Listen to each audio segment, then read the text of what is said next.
বিগত দিনে জামাতের যিনি আমির তার সম্মানার্থে তার সিটের মধ্যে আমরা নমিনেশন পেপার সাবমিট করিনি হাত পাকার পক্ষ থেকে। তিনি আমাদেরকে সম্মান করে তাদের প্রার্থীকে এখান থেকে তুলিয়ে দিয়েছেন, এর জন্য তাকে ধন্যবাদ, আমরা শুকরিয়া জ্ঞাপন করছি।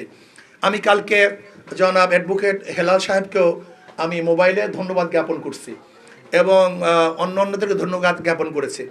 না, বর্তমানে ইসলামী আন্দোলন বাংলাদেশ নতুনভাবে অন্য কোনো জোটে যাওয়ার এখন পর্যন্ত আর কোনো সুযোগ নেই। আর দ্বিতীয় কথা হলো আওয়ামী লীগের ভোটাররা কাকে সুযোগ তৈরি হয় তাহলে কি করবে? অবশ্যই শরিয়া ভিত্তিক কোরআন ও সুন্নাহর ভিত্তিক যদি আইন প্রণয়ন তারা করে এবং সুযোগ হয় তাহলে আবার হবে। কোরআন ও সুন্নাহর ভিত্তিতে যদি আইন প্রণয়ন, আমাদের তো মূল এক বাক্সের মূল থিমটা ছিল ইসলামের পক্ষে একটা বাক্স।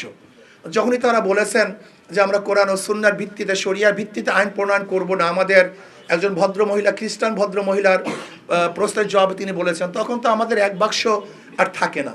কারণ আমাদের এক বাক্স নীতিটা ছিল ইসলামের পক্ষে একটা বাক্স, এর জন্য এখন ইসলামের পক্ষে হাত পাকার বাক্স আছে। দ্বিতীয় আপনার প্রশ্ন হলো এই যে আওয়ামী লীগের ভোটাররা কাদেরকে ভোট দেবে, এই প্রশ্নের জবাব কিন্তু 5ই আগস্ট থেকে আমি দিয়ে আসছি। আমি বারবার বলেছি আওয়ামী লীগ যারা করে, আওয়ামী লীগ করার কারণে আপনার দেশের নাগরিকত্ব বাতিল করেন নেই, সরকার তো দেশের নাগরিকত্ব বাতিল করে নেই, সে দলকে সে ব্যক্তি করছে, সরকার কি করছে, দল অবৈধ ঘোষণা করছে বা দল এখন কার্যক্রম বন্ধ করছে, নিষেধাজ্ঞা জারি করছে, কিন্তু তাদের তো নাগরিকত্ব বাতিল করেনি। যদি তারা দেশের নাগরিক থাকে তাহলে তার নাগরিকত্বের গ্যারান্টি দেওয়ার দায়িত্ব কার? সরকারের।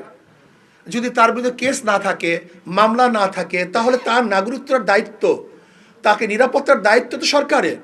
কাজে অবশ্যই যাদের বিরুদ্ধে কেস নেই, যারা অন্যায় করে না, অবিচার করে নাই, যদি সে নাগরিকত্ব বাতিল না হয় তাহলে আমি মনে করব অবশ্যই তার নাগরিকতার গ্যারান্টি এবং তাকে সুযোগ সুবিধা দেওয়ার দায়িত্ব সরকারের। নাম্বার 1। নাম্বার 2, আওয়ামী লীগের ভোটাররা কাকে ভোট দিবে?